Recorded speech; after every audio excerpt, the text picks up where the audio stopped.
pada soal yang nomor 1 di sini, kita akan berbicara tentang organisme uniseluler. Nah, kalau kita melihat dari ciri-cirinya di sini, ya, kita kelompokkan dulu dari kelompok makhluk hidupnya. Di sini kalau organisme uniseluler itu ada 3 kelompok sebenarnya, yaitu virus. Sebenarnya itu bukan disebut organisme ya, tapi merupakan bentuk perantara antara makhluk hidup dengan benda mati. Kemudian ada monera dan ada protista. Tapi kalau dari soal di sini kita sudah bisa mengidentifikasi bahwa ini adalah ciri-ciri dari yang namanya monera. Nah, monera itu dibagi atas 3 kelompok besar, yaitu Archaebacteria, ini adalah bakteri purba, di mana sebagian besar ini cara hidupnya adalah anaerob, kemudian dia hidup di daerah yang ekstrim, bisa ekstrim yang panas, yaitu 1000 derajat Celcius, panas dan asam. Ya, ini biasanya banyak terdapat di kawah-kawah gunung berapi, yaitu ini adalah yang namanya bakteri termoasid ya, yang asam dan panas. Kemudian Eubacteria ini adalah bakteri yang umum yang biasanya dia mati pada suhu 100 derajat Celcius. Nah, bakteri ini ada yang menguntungkan dan ada yang merugikan. Kemudian yang berikutnya adalah Cyanobacteria. Ini adalah bakteri yang punya kloroplas. Ya, jadi makanya dia bersifat autotrof. Nah, dulu orang memasukkan ini ke dalam kelompok alga biru. Tapi karena cyanobacteria ini adalah organisme yang tidak punya membran inti atau karioteka, nah maka dia dimasukkan bersama-sama dengan bakteri dan archaebacteria. Jadi dasar dari penggolongan dari ketiga mikroorganisme ini adalah bahwa semuanya tidak memiliki membran inti, ya, masuk dalam satu kelompok besar yang namanya monera. Nah, sekarang kalau kita kembali pada soal, di sini dikatakan bahwa perhatikan data di bawah ini. 1, memiliki ribosom, 2, memiliki klorofil, 3, memiliki dinding sel, 4, tidak memiliki karioteka. Nah, yang menjadi yang menjadi clue dari pernyataan di sini, kalau ribosom semua sel punya. Kemudian klorofil hanya sel tumbuhan yang punya. Dinding sel tumbuhan yang punya. Ya, tapi kalau tidak memiliki karioteka atau membran inti itu udah lebih mengarah ke sini, ya, monera. Nah, sekarang monera yang mana? Kita nanti lihat lagi. Nah, dia disebut organisme monoseluler yang memang disebut juga uniseluler. Nah, sekarang ini kita sudah punya kata clue-nya adalah tidak punya karioteka. Nah, ini kita udah bisa masukkan dalam kelompok monera. Tapi monera yang mana? Nah, sekarang kita lihat kembali pada ciri-ciri di atas. Di sini ada disebutkan istilah klorofil. Nah, satu-satunya monera yang punya klorofil itu adalah dari kelompok Cyanobacteria. Nah, berarti kita bisa melihat namanya di sini adalah dia termasuk kelompok Cyanobacteria, bukan Archaebacteria, ya. Nah, jadi jawabannya adalah yang C. Kita lanjut pada soal yang berikutnya. Nah, sekarang kita masuk ke ekologi. Ya, ekologi yaitu terutama ada suatu istilah yang namanya ekolokasi. Ekolokasi ini adalah kemampuan dari hewan untuk menentukan di mana posisinya berada. Atau bisa juga dia ingin tahu di mana sih makanannya itu berada, ya seperti itu. Nah, itu dia dengan mengembangkan kemampuan ekolokasi. Nah, jadi ekolokasi ini atau biasanya disebut dengan nama biosonar. Ya, biosonar ini adalah kemampuan makhluk hidup terutama hewan dalam mengenali lingkungan sekitar melalui gelombang suara. Ya, melalui gelombang suara.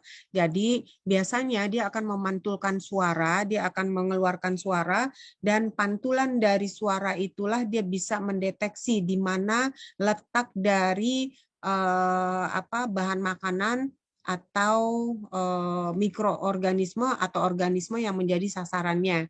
ya. Nah, itu adalah ekolokasi. Nah, binatang ini memiliki kemampuan ekolokasi, mengeluarkan bunyi dan mendengarkan pantulan dari bunyi tersebut yang dipantulkan oleh objek-objek yang ada di sekitarnya. Jadi semacam kelelawar juga. Ya, kita lihat di situ kelelawar itu kalau dia ingin tahu terbangnya pada malam hari supaya dia tidak ketabrak apapun, dia mengeluarkan yaitu yang namanya biosonar ini sehingga dia bebas terbang pada malam hari di antara rimbunan pepohonan karena dia tahu mana celah yang kosong dan mana celah kalau dia ke arah sini dia akan menabrak batang pohon. Nah, seperti itu. Itu adalah kemampuan dari yang namanya ekolokasi. Ya, jadi dia bisa mengidentifikasi keberadaan dari suatu objek. Nah, hewan-hewan apa saja yang memiliki kemampuan ekolokasi? Tidak semua hewan itu memiliki kemampuan ekolokasi. Nah, yang punya itu adalah kelelawar, ya karena dia ini adalah hewan yang aktif pada malam hari sehingga dia harus memiliki biosonar supaya dia bisa dapat terbang dengan bebas dan mencari makan walaupun dalam keadaan yang gelap. Ya, kemudian paus, paus ini juga ini adalah mamalia air, jadi dia bisa mengetahui di mana objek-objek tempat makanannya atau yang ada di sekitarnya itu ya termasuk bahaya yang akan mengancam. Berikutnya adalah curut ya ini tikus yang kecil yang bunyinya mencicit seperti itu yang mengeluarkan bau. Nah, ini pun juga dia memiliki kemampuan ekolokasi. Jadi dia tahu di mana posisinya dia berada. Ya, yang terakhir adalah lumba-lumba.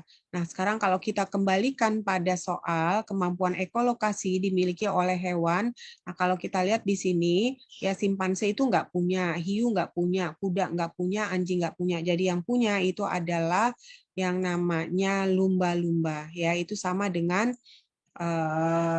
paus ya juga punya kemampuan ekolokasi, hewan air yang punya kemampuan ekolokasi. Kita lanjut pada soal yang berikutnya. Nah, sekarang di sini adalah bagaimana kita bisa membedakan antara tanaman gimnosperme dan angiosperme. Tapi di sini yang ditanya adalah persamaannya.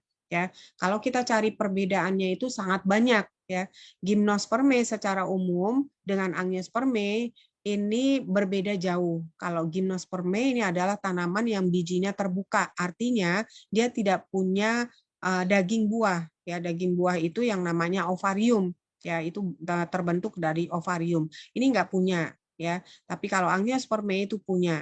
Nah, sekarang kalau kita lihat perbedaan ya dan persamaan antara angiosperme dan gimnosperme, persamaannya adalah mereka semuanya adalah tanaman berbiji, yaitu sama-sama menghasilkan biji. Kemudian biji dari tanaman angiosperme ya ini disebut biji tertutup karena bijinya ini dibungkus oleh ovarium atau daging buah. Kemudian gimnosperme ini adalah tanaman biji terbuka. Artinya dia tidak memiliki ovarium. Kemudian dia merupakan tumbuhan berpembuluh. Ya, jadi artinya memiliki xilem dan floem walaupun kita tahu nanti pada gimnosperme itu xilemnya tidak sempurna seperti xilem angiosperme ya.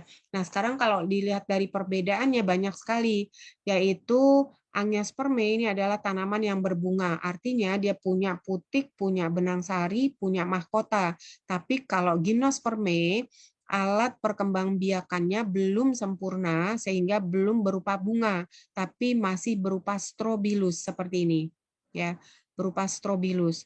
Kemudian bijinya di sini tertutup pada angiosperme, bijinya ditutup oleh daging buah, sedangkan angiosperme tidak ada daging buahnya. Kemudian memiliki ovarium dengan bunga yang berkelamin tunggal atau bisa juga selain berkelamin tunggal dia biseksual. Nah, sedangkan kalau pada gimnosperme ini dia tidak punya ovarium tapi dia memiliki kerucut ya, kerucut atau sisik. Nah, ini kan seperti sisik ya atau daun khusus yang umumnya berkelamin tunggal. Ya, berkelamin tunggal artinya dia ini kalau nanti bisa kita katakan oh pohon gimnospermae jantan, ada pohon gimnospermae betina. Sedangkan kalau tanaman berbunga atau angiospermae, kita tahu di dalam bunga itu ada putik dan ada benang sari. Putik alat kelamin betina, benang sari alat kelamin jantan. Nah, makanya kalau kita lihat pohon, contoh salah satu pohon gimnospermae ini adalah melinjo, kemudian pinus seperti ini, itu akan ada dua tipe pohon, yaitu pohon pinus jantan, ada pohon pinus betina. Nah, berarti yang jantan hanya akan menghasilkan strobilus jantan, sedangkan yang betina itu hanya akan menghasilkan strobilus yang betina. Nah, berikutnya kalau angiospermae ini area penyebarannya sangat luas, jadi bisa terdapat di semua habitat, ya bisa di darat, di air maupun bisa di menempel, ya menempel atau epifit. Sedangkan kalau gimnospermae ini kebanyakan hidup di darat. Kemudian kalau kita lihat dia merupakan pohon berkayunya itu tidak terlalu tinggi, maka tergolong tanaman perdu dan kebanyakan dia berupa tanaman semak. Sedangkan kalau angiospermae ini kebanyakan dalam bentuk pohon. Nah, kalau kita kembalikan pada pertanyaannya, maka kita akan bisa menjawab gimnospermae dan angiospermae keduanya memiliki persamaan sebagai berikut ini, yaitu kita lihat biji terlindung dalam karpela. Nah, biji yang terlindung dalam karpela itu hanyalah biji angiospermae. Karpela ini adalah nama lainnya mahkota. Ya, karpela itu karpela itu artinya putik, bukan mahkota ya, putik. Nah, sedangkan di sini dia tidak punya putik ya. Kemudian sistem perakaran bersifat tunggang, baik gimnospermae maupun angiospermae itu akarnya adalah akar tunggang. Tapi kita lihat dulu, angiospermae ini ada dua tipe, ada yang mono, ya, monokotil, dan ada yang dikotil. Nah, ini dikotil. Nah, yang monokotil ini akarnya adalah serabut. Kalau yang dikotil ini tunggang, kemudian gimnospermae juga tunggang. Berarti di sini tidak 100% sama antara gimnos dan angios. Nah, berarti ini juga salah ya. Selanjutnya, memiliki bentuk silem yang heterogen. Silem yang heterogen itu hanya dimiliki oleh angiospermae karena silem ini merupakan jaringan kompleks. Jadi silem ini disusun oleh serabut silem, kemudian disusun oleh parenkima silem, ya, dan disusun oleh trakeit. Nah, makanya dia disebut dengan nama heterogen. Sedangkan kalau silem dari gimnospermae itu dia tidak memiliki pembuluh, jadi silemnya masih sangat sederhana atau bisa dikatakan silem yang homogen. Kemudian dapat menghasilkan biji, baik gimnospermae maupun angiospermae ini juga menghasilkan biji. Nah, maka kecenderungan yang tepat itu adalah yang delta. Ya, terus tidak memiliki ovarium, yang tidak memiliki ovarium adalah gimnospermae. Nah, jadi jawabannya adalah delta. Ya, kita lanjut pada soal yang berikutnya. Ini kita hapus dulu ya. Nah, sekarang kita lanjut pada soal tentang ekologi, yaitu tentang piramida ekologi. Piramida ekologi ini adalah piramida yang menggambarkan kestabilan dari suatu lingkungan atau dari suatu ekosistem. Ya, apakah ekosistem itu nanti akan dikatakan stabil atau tidak, itu dilihat dari bentuk piramida. Jika bentuk piramidanya seperti ini, di mana di bagian bawah itu lebih besar dan di bagian atas itu lebih kecil, maka dikatakan lingkungan tersebut itu dalam kondisi yang stabil, bukan lingkungan yang labil. Ya. Nah, sekarang kita lihat di sini, pertanyaannya adalah, pernyataan yang tepat pada gambar piramida ekologi tersebut adalah, sekarang kita lihat dulu, piramida ini ada 3 piramida ekologi, yaitu piramida jumlah apabila digambarkan di sini dalam bentuk satuan. Ya, jadi ada berapa batang pohon, ada berapa batang rumput, kemudian ada berapa ekor belalang. Ya, berarti kalau kita melihat di sini, ini adalah menggambarkan tentang piramida jumlah. Nah, yang kedua, piramida biomasa. Biomasa itu menunjuk satuan yang namanya gram per sentimeter atau satuannya adalah kilogram per meter. Nah, itu menunjukkan bahwa satuannya dia adalah piramida biomassa. Nah, piramida biomassa ini menunjukkan berapa berat kering yang terdapat pada setiap tingkat trofik. Ya, semakin ke atas itu biomasanya semakin kecil, sedangkan semakin ke bawah itu biomasanya semakin besar. Yang berikutnya adalah piramida energi. Ini disebut dengan nama piramida ideal karena dia menggambarkan dari kondisi kandungan energi pada setiap makhluk hidup, ya kondisinya.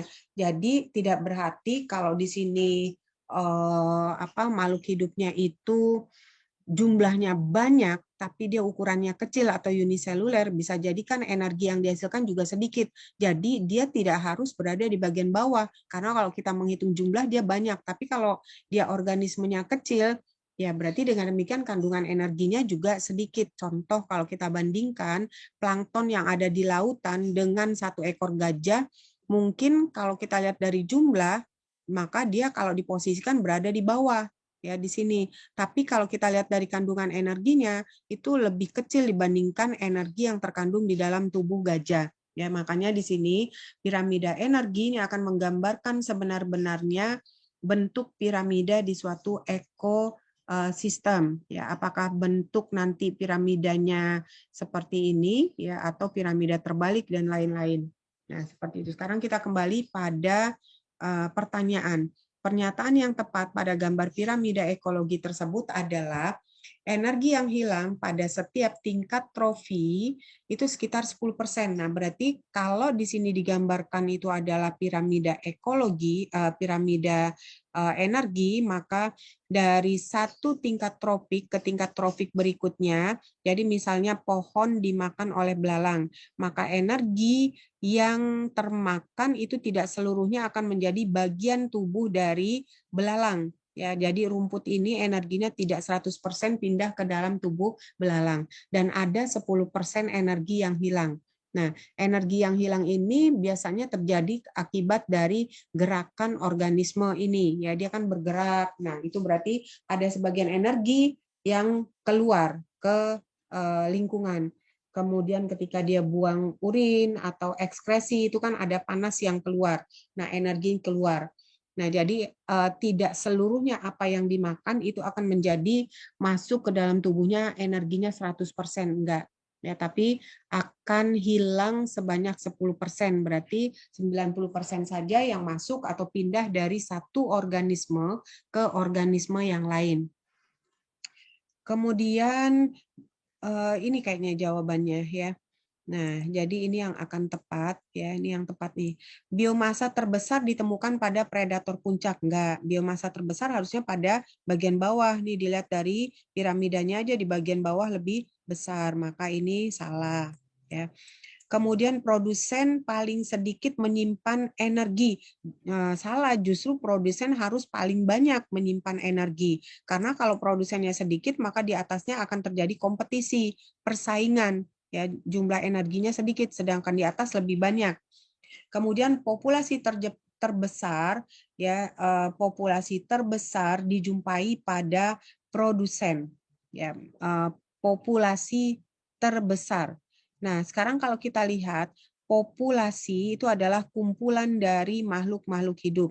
Populasi terbesar justru keanekaragamannya itu banyak terdapat pada bagian atas di sini. Ini ada 3 populasi. Di sini hanya 2 populasi ya kalau kamu lihat.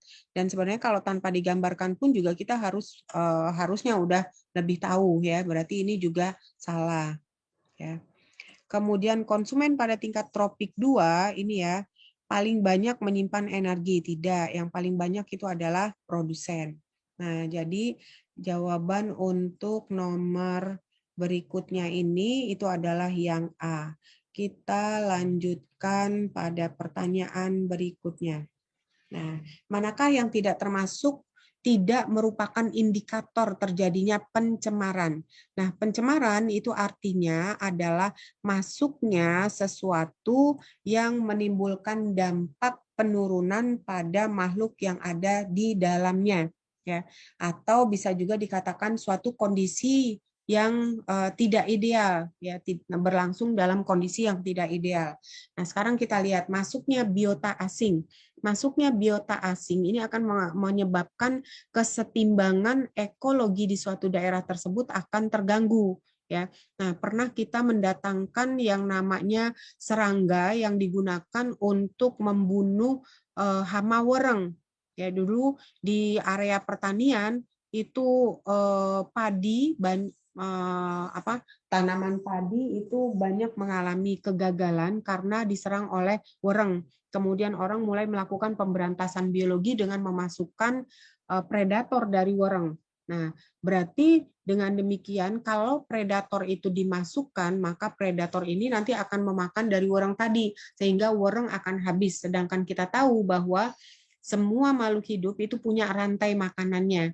Nah, jadi jika salah satu dari rantai makanan itu putus, maka lingkungan dikatakan tidak stabil. Lingkungan yang tidak stabil itu adalah lingkungan yang mengalami pencemaran. Dan benar, pemakan dari wereng itu karena werengnya habis, maka dia akan merusak dari tanaman itu sendiri yang tadinya tidak terlalu parah dirusak oleh wereng. Nah, sekarang tanaman itu justru merusak lebih parah dibandingkan dengan kerusakan yang dilakukan oleh wereng.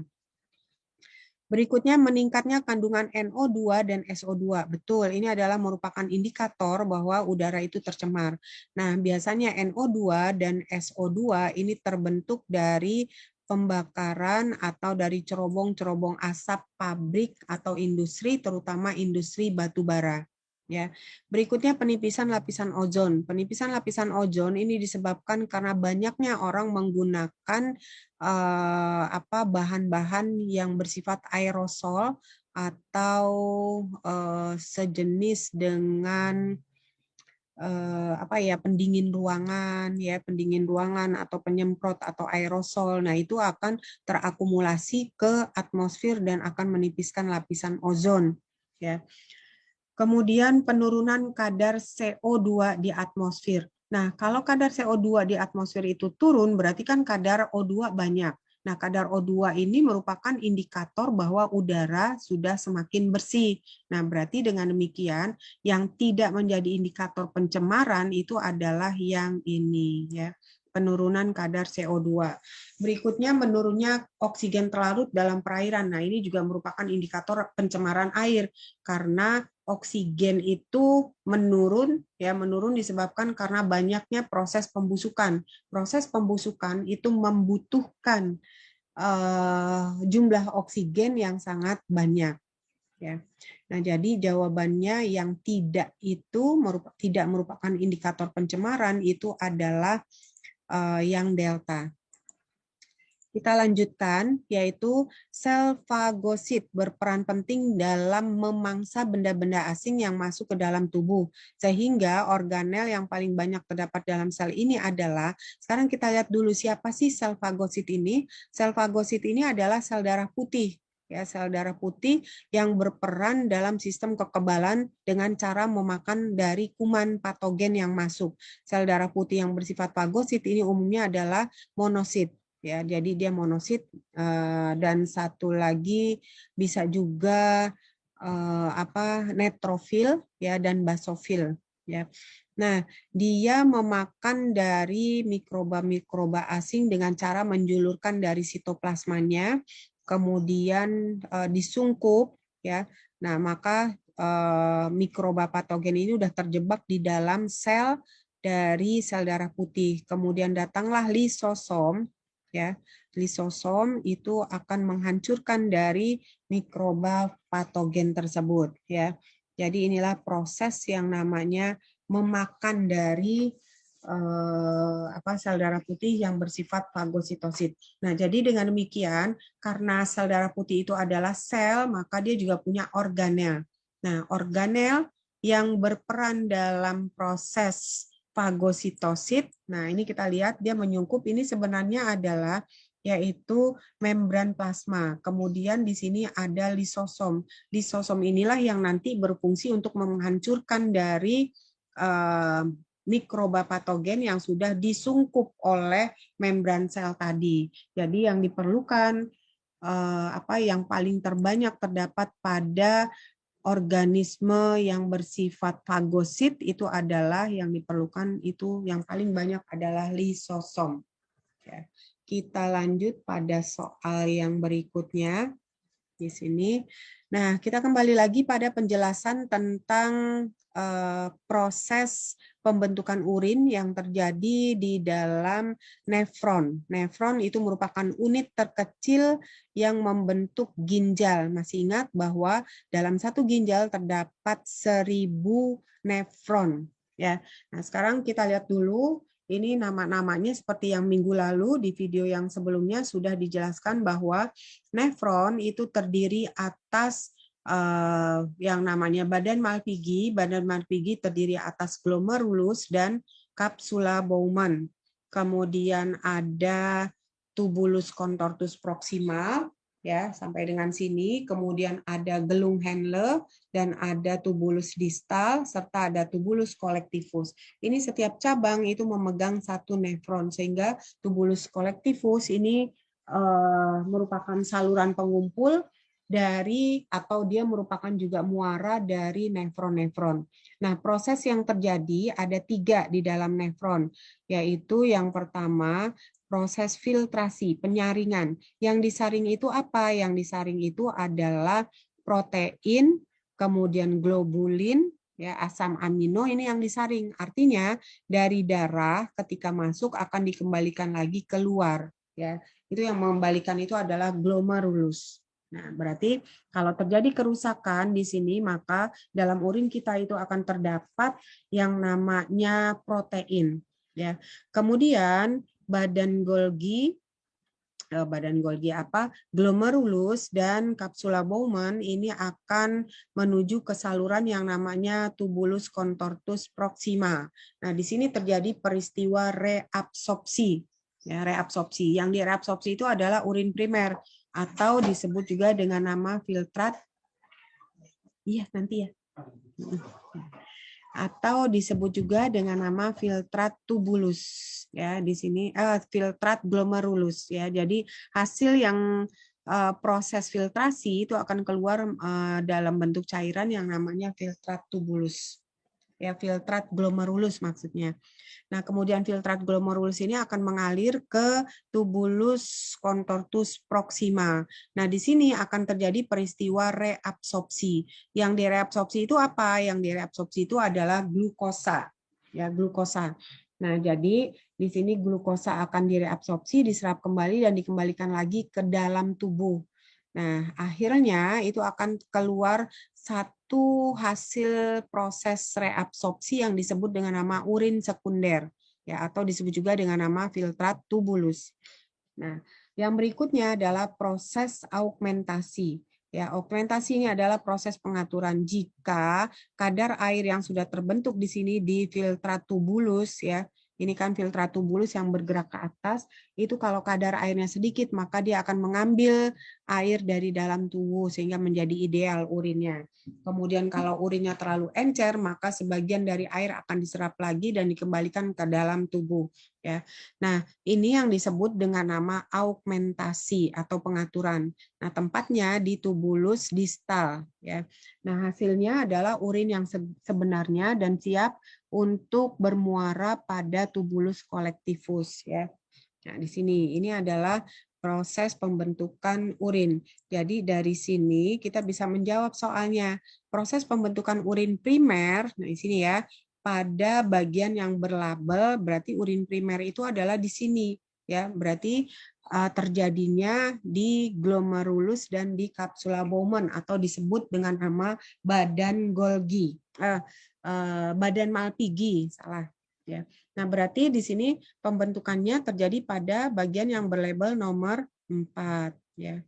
Kita lanjutkan pada soal yang berikutnya. Nah, bagian yang berwarna merah dari bunga bougainville atau kembang kertas sebenarnya merupakan bagian dari apa? Ini yang kebanyakan kita itu salah. Dan kita menganggap bahwa yang warna merah seperti ini adalah mahkotanya, padahal dia bukan mahkota. Ini adalah kelopak daun, ya. Dia adalah kelopak di sini. modifikasi dari kelopak. Jadi yang bunganya yang mana? Inilah bunganya. Karena ini yang namanya mahkotanya nih. Nih mahkotanya. Ya. Nah, nanti dari sini akan ada serbuk sari dan di bagian dalam akan ada putik. Berarti ini benar menunjukkan ini adalah satu bunga. Ini satu bunga, ya. Nah, sedangkan ini adalah yang disebut dengan nama kelopak bunga, ya. Nah, berarti jawabannya adalah yang kelopak bunga ini. Yang jawabannya ya. Oke, kita lanjutkan yang berikutnya, yaitu soal tentang jaringan meristem. Jaringan meristem ini adalah jaringan yang sel-selnya selalu dalam keadaan membelah. Nah, jaringan meristem itu ada tiga jenis. Yang pertama, meristem apikal. Meristem apikal ini menyebabkan pertambahan panjang dari ujung batang atau ujung akar, karena memang dia terdapat di ujung akar dan ujung batang. Sehingga meristem apikal ini akan menambah panjang dari batang dan menambah panjang dari akar, ya. Kemudian meristem interkalar terdapat di bagian bawah ruas. Setiap ruas bagian bawahnya terdapat meristem interkalar. Nah, meristem interkalar ini untuk memanjangkan sekaligus melebarkan pada tanaman-tanaman dikotil, ya. Pada tanaman dikotil di sini, ya, dikotil dia mengalami apa ini yang tadi mau jelaskan. Meristem interkalar terdapat pada pangkal ruas batang rumput. Oh gitu. Jadi gini. Jadi pada tanaman dikotil ini dia akan mengalami pemanjangan, ya, bukan dikotil ya, tapi monokotil, maaf ya salah. Pada tanaman yang mempunyai ruas itu kan tanaman monokotil, ya. Tanaman monokotil adalah salah satunya beruas-ruas. Nah, bagaimana dia bisa menjadi panjang dan melebar itu karena adanya meristem interkalar. Sekarang kalau kita lihat meristem interkalar terdapat pada pangkal ruas batang rumput. Nah, ini benar kan? Kita lihat dulu. Tapi adakah yang lebih benar dari yang lain? Kita lihat lagi. Oh, yang tidak benar. Ya, berarti ini benar. Ya, salah-salah. Ini benar. Kita cari yang tidak benar. Meristem primer terbentuk sejak awal embrio. Betul. Karena dia awal-awal itu memang adanya hanyalah meristem primer. Baru nanti meristem itu akan berubah menjadi meristem sekunder. Kemudian kambium pembuluh dan kambium gabus merupakan jaringan meristem. Betul. Ya, ini adalah jaringan meristem sekunder. Jaringan yang sel-sel penyusunnya bersifat embrional dan belum berdiferensiasi. Ya, jaringan meristem, jaringan yang sel penyusunnya bersifat embrional, betul, karena dia baru terbentuk dan belum berdiferensiasi, betul, karena dia tubuhnya hanya susunan dari akar batang itu hanya berupa kumpulan sel. Jadi kumpulan sel ini belum membentuk jaringan, ya, apakah menjadi jaringan epidermis, menjadi jaringan korteks, ya, dan lain-lain. Nah, berarti sekarang kita tinggal melihat pernyataan yang A. Ya, pernyataan yang A, meristem apex, meristem yang ada di pucuk di sini, ya, berfungsi untuk menambah diameter tumbuhan. Nah, ini salah. Yang berfungsi untuk menambah diameter itu adalah meristem lateral. Dia akan memperlebar dari batang, dari ukuran kecil dia menjadi lebar. Nah, ini adalah karena peran dari meristem lateral. Tapi kalau meristem interkalar, dia terdapat di ruas-ruas bagian bawah, dia melebarkan juga memanjangkan. Seperti itu. Nah, sekarang kita masuk ke soal yang berikutnya. Ya. Nah, soal ini berbicara tentang siklus menstruasi. Nah, masih ingat anak-anak siklus menstruasi? Siklus menstruasi bisa kita baca dari sini ya. Nah, dia bisa dilihat dari laju yaitu hormonalnya ya, hormonal. Terus kemudian juga hormon yang terkait langsung ini ada yang di dalam endometrium itu adalah estrogen, sedangkan ini adalah LH dan FSH, hormon yang dihasilkan oleh kelenjar pituitari atau hipofisis bagian anterior. Nah, sekarang kita lihat di sini, perubahan yang terjadi selama siklus menstruasi itu fluktuatif. Apakah pada endometrium, ya, pada kadar hormonal, kemudian juga pada dinding rahim, ya, penebalan dinding rahim. Sekarang kalau kita lihat, ya, peristiwa di nomor 14 dulu. Peristiwa di hari ke-14 ini adalah disebut dengan nama ovulasi. Nah, nanti ovulasi itu ditandai dengan, ya, atau kita mulai bergerak dari sini aja dulu supaya kamu bisa memahaminya. Kita mulai dari sini. 0 sampai dengan 5 ini adalah fase menstruasi. Jadi pada fase menstruasi ini dinding dari endometrium, dinding uterus itu menipis. Ya, dia tipis. Ya, karena apa? Dan ketika dia nipis ini terjadi peluruhan, tadinya tebal. Ya, dia mulai meluruh. Nah, itulah yang disebut dengan nama darah menstruasi. Nah, biasanya rata-rata itu adalah 5 hari, ya. Nah, ketika hari pertama di sini, ya, dinding endometrium mulai rontok. Nah, di dalam ovarium itu mulai terjadi proses proses perubahan sel dari sel oosit 1, ya. Oosit 1 di sini dia nanti akan mulai membelah, ya, oosit 1 atau oosit primer membelah menjadi yang namanya oosit 2. Nih, di sini jalan dia berarah. Nah, apabila dia sudah menjadi oosit 2, ya, itu untuk bisa membelahnya dari oosit primer menjadi oosit sekunder itu dipengaruhi oleh hormon FSH. Nah, makanya kamu lihat di sini hormon FSH pada ketika orang itu menstruasi itu tinggi karena hormon ini dikucurkan oleh hipofisis, tujuannya adalah untuk merangsang oosit primer ini untuk membelah menjadi yang namanya oosit sekunder. Nah, kalau sudah terbentuk oosit sekunder, maka FSH tadi akan membungkus oosit sekundernya itu. Nah, nama pembungkusnya adalah folikel, ya, karena yang merangsang untuk supaya atau yang memerintah supaya untuk membungkus dari oosit sekunder ini adalah FSH. Nama FSH itu adalah follicle stimulating hormone, hormon yang berfungsi menstimulir atau mendorong terbentuknya folikel. Nah, folikel sudah mulai terbentuk di sini. Folikel itu ternyata dia menghasilkan hormon, ya, estrogen.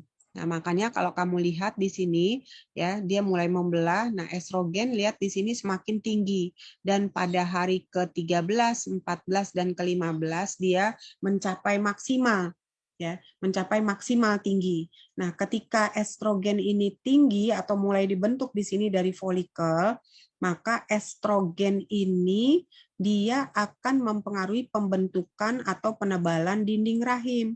Di dinding rahim kan udah selesai nih menstruasinya. Nah, oosit sudah membentuk yang namanya folikel. Folikel itu menghasilkan hormon estrogen. Nah, maka di sini dinding rahim, ya, itu dengan bantuan hormon estrogen mulai dipertebal seperti ini, ya. Kemudian kalau sampai puncaknya di sini berarti oosit primernya, nah, oosit sekundernya sudah sangat besar, ini disebut dengan nama follicle de Graaff. Maka semakin besar dari folikel, maka hormon estrogen yang dihasilkan juga semakin banyak. Nah, hormon estrogen yang banyak ini akan mempengaruhi ke otak, yaitu terutama ke bagian hipofisis. Maka dia menyetop produksi dari FSH, sehingga tidak akan ada lagi terbentuk folikel-folikel yang baru. Kemudian dia meminta hipofisis untuk mengucurkan dari LH. Nah, makanya di sini hipofisisnya tinggi, karena sudah dirangsang untuk keluar. Nah, hipofisis LH yang tinggi ini itu akan memecah dari sel oosit kedua, ya, dipecah. Nah, ini pecah. Nah, maka karena pecah berarti estrogen nggak ada kan. Nah, maka lihat estrogen mulai turun. Nah, tapi ada satu yang mulai naik yaitu progesteron. Karena bekas dari folikel itu nanti akan berubah menjadi yang namanya corpus luteum. Nah, corpus luteum ini akan menghasilkan hormon. Hormonnya namanya progesteron. Nah, makanya kita lihat di sini dia memuncak kadarnya pada sekitaran tanggal 21. Ya. Nah, setelah itu dia akan turun lagi karena yang namanya bekas dari folikel itu namanya disebut badan kuning atau corpus luteum itu berfungsi untuk menghasilkan progesteron. Tapi lama-kelamaan dia akan menyusut ya. Maka fungsi progesteron itu apa sih? Fungsi progesteron itu adalah untuk mempertahankan penebalan dari dinding rahim. Nah, sekarang kalau misalnya progesteronnya itu turun, ini melorot, maka yang menjaga penebalan dinding rahim itu sudah tidak ada. Maka dia akan jatuh pada menstruasi bulan berikutnya.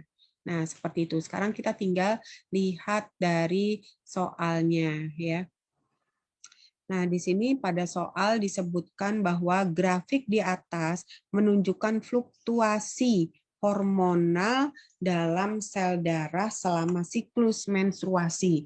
Pernyataan yang ditanya adalah pernyataan yang benar.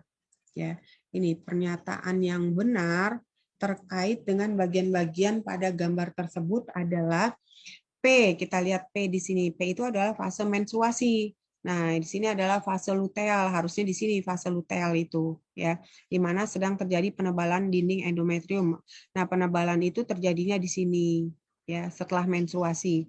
Kemudian Q ditandai dengan pengeluaran ovum. Q, pengeluaran ovum itu harusnya di R ya.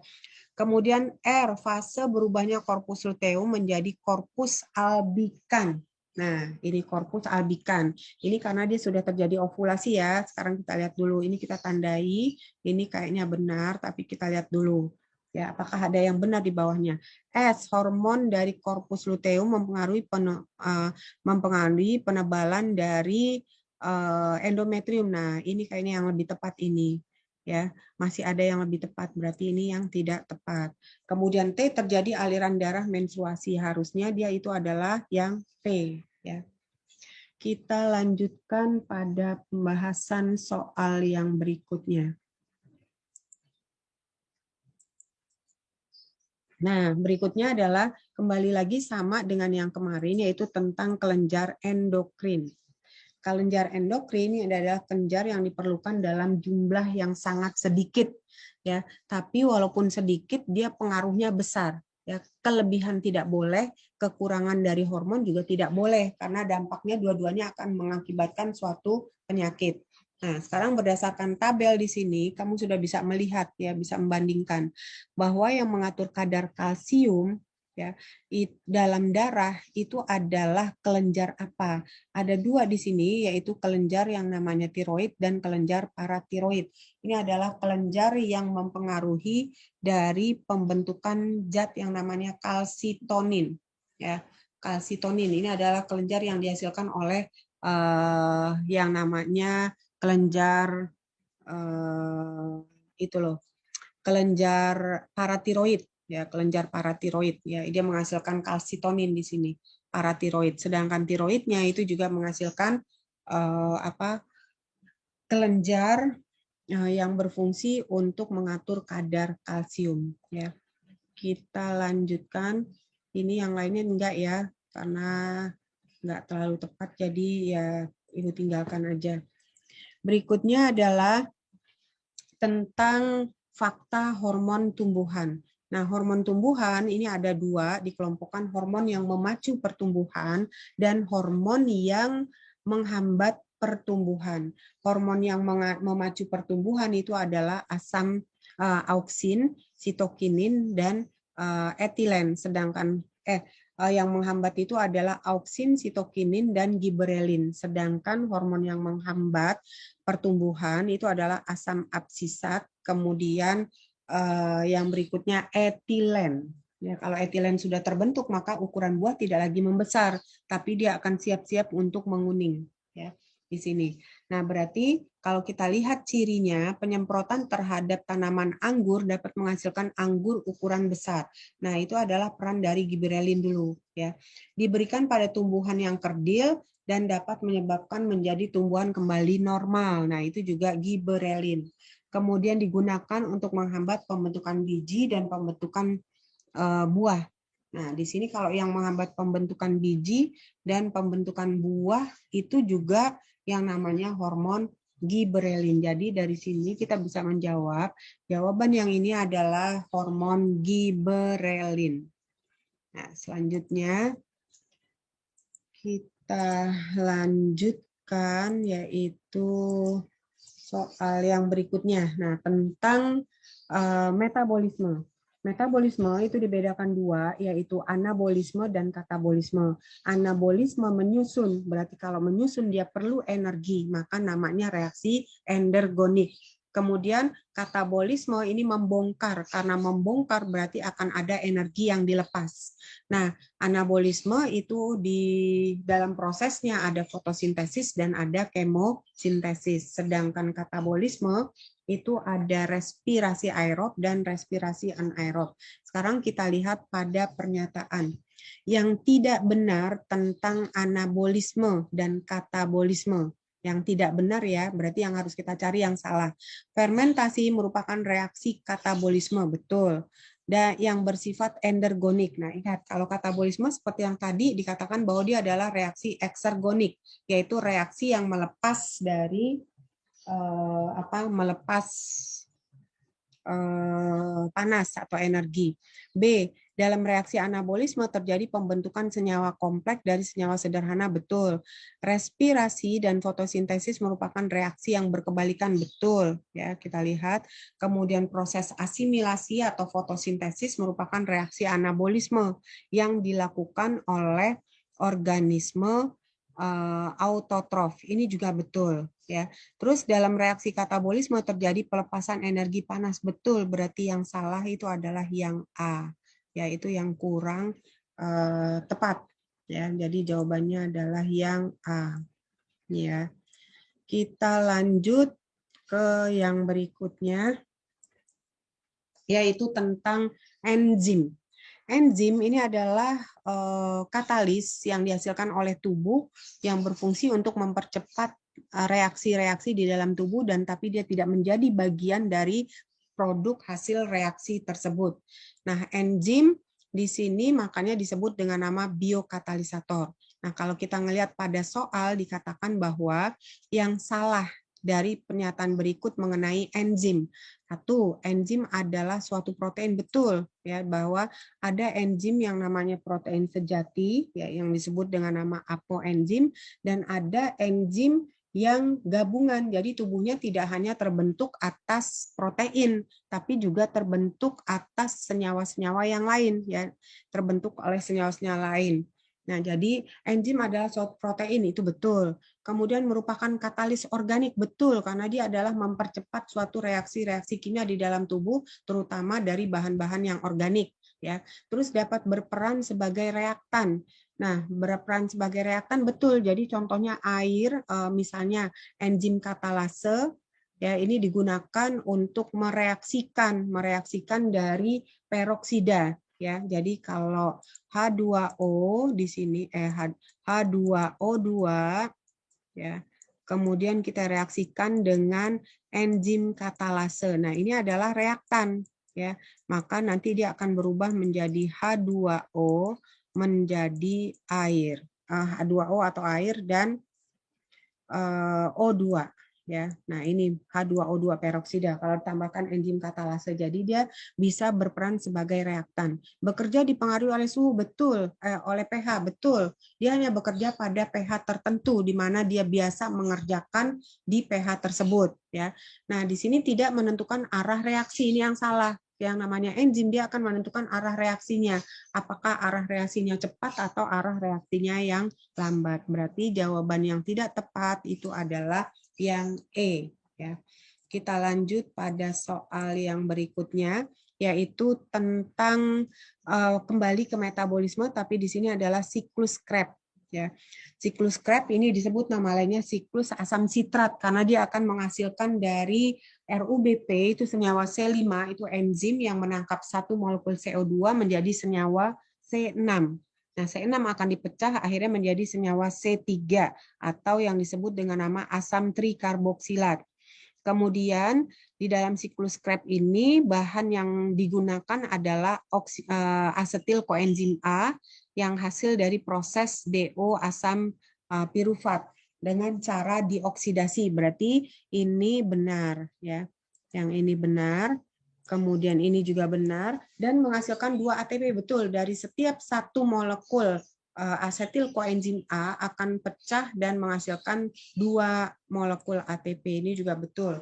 Nah, disebut juga proses beta oksidasi. Ini yang salah karena beta oksidasi itu adalah reaksi pemecahan dari pemecahan dari lemak. Nah, lemak ini kan kalau dia pecah dia menjadi asam lemak ya dan gliserol. Nah, kalau asam lemak ini akan masuk langsung ke siklus Krebs ya.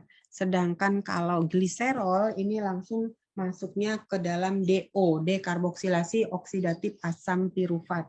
Nah, berarti kemudian memerlukan enzim dehidrogenase. Nah, di sini kita lihat betul untuk proses yang namanya siklus Krebs itu memerlukan enzim dehidrogenase. Nah, anak-anak kita lanjut pada soal yang berikutnya. Ya. Soal yang berikutnya, oh ternyata sudah habis. Nah, anak-anak, demikianlah pembahasan prediksi soal UTBK yang ketiga.